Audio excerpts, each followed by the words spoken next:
নমস্কার বন্ধুরা, বাঙালি রান্নাঘরে আপনাদেরকে স্বাগত জানাই। আজকে আবার একটা নতুন রেসিপি নিয়ে চলে এসেছি। আজকে বানাবো কাটুয়া ডাটা দিয়ে চিংড়ি মাছ দিয়ে একটা রেসিপি করব। তো চলো আমি কিভাবে বানাচ্ছি তোমরা দেখতে থাকো। তো বন্ধুরা, এই যে কাটুয়া ডাটা, এটাকে আমরা কাটুয়া ডাটা বলি, আপনারা কি বলেন আমি জানি না। আপনারা যদি জেনেও থাকেন তাহলে সেই নামটা আমাকে বলবেন কমেন্টে। আর এখানে নিয়েছি আজকে কাটুয়া ডাটার সাথে এই যে ঝিঙে, এখানে নিয়েছি কুমড়ো, আর এই নিয়েছি কাঁঠালের বিচেগুলো নিয়েছি, এটাও তরকারিতে দেব, খেতে খুব ভালো লাগে। আর নিয়েছি এই যে চিংড়ি মাছ। তা এখন ডাটাগুলো আমি তাই এই যে বন্ধুরা ডাটাগুলো এবার কেটে নিচ্ছি।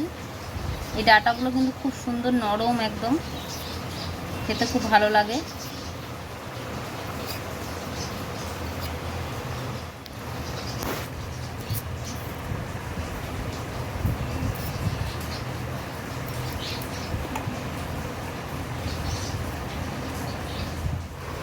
তো বন্ধুরা দেখুন সব রকম সবজিগুলো কাটা হয়ে গেছে, এই যে ডাটা কাটা হয়ে গেছে, এই যে আলুটা বলা হয়নি তখনকে, আলুটা নিয়েছি, ঝিঙে, কুমড়ো আর এই যে কাঁঠালের বিচাগুলো সব কেটে নিয়েছি, 4-3টে কাঁচা লঙ্কা নিয়েছি। আমি এই যে তরকারিটার জন্য একটুখানি মশলার মধ্যে এই যে আদা দেবো, আদা জিরে বাটবো, ওই জন্য একটুখানি আদা ছাড়িয়ে নিচ্ছি। কড়া বসিয়ে দিয়েছি, কড়াটা গরম হয়ে গেছে। সবার প্রথমে সরষের তেল দিয়ে দিচ্ছি আর চিংড়ি মাছটা প্রথমে ভেজে নেব। তেল গরম হয়ে গেছে, মাছটা দিয়ে দিচ্ছি। চিংড়িটা ভাজা হয়ে গেছে, তুলে নেব। কড়াই দিয়ে দিচ্ছি ফোড়নে 5 ফোঁটন, 3টে কাঁচা লঙ্কা,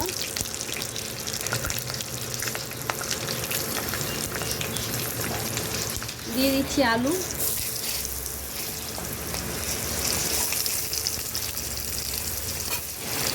কুমড়োটাও দিয়ে দিচ্ছি, কাঁঠালের বিচাটাও দিয়ে দিচ্ছি।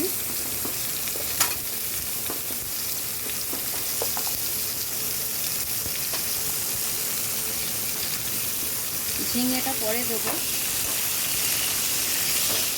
দিয়ে দিচ্ছি কেটে রাখা ডাটাগুলো।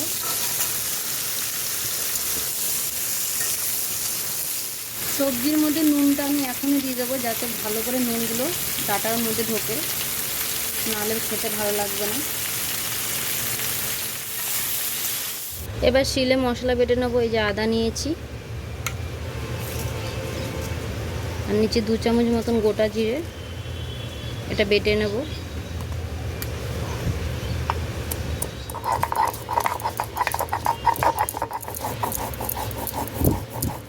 সবজিগুলো হালকা একটু ভাজা হয়ে এসছে, এবার আমি দিয়ে দিচ্ছি এর মধ্যে হলুদ গুঁড়ো,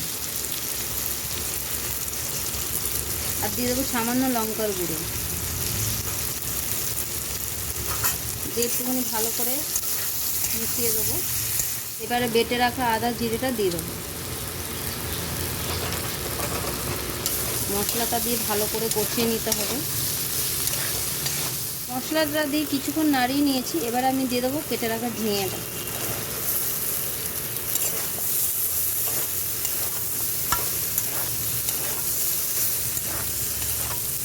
তো বন্ধুরা মশলাটা খুব ভালো করে কষানো হয়ে গেছে, এবার ভেজে রাখা চিংড়িটা দিয়ে একটুখানি নাড়িয়ে দিয়েই আমি জল দিয়ে দেবো।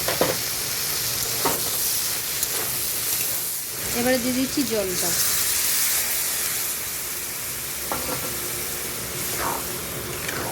ঢাকা দিয়ে সবজিটা কিছুক্ষণ সিদ্ধ করে নেব।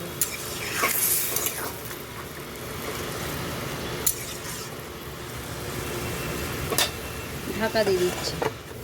তরকারিটা ঢাকনা খুলে দেখে নেব। তরকারিটা কিন্তু প্রায় হয়ে এসছে। এবার এর মধ্যে দিয়ে দেবো একটু মিষ্টি।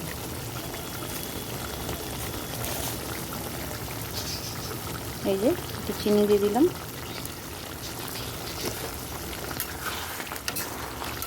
তরকারি হয়ে গেছে, এবার নামিয়ে নেব।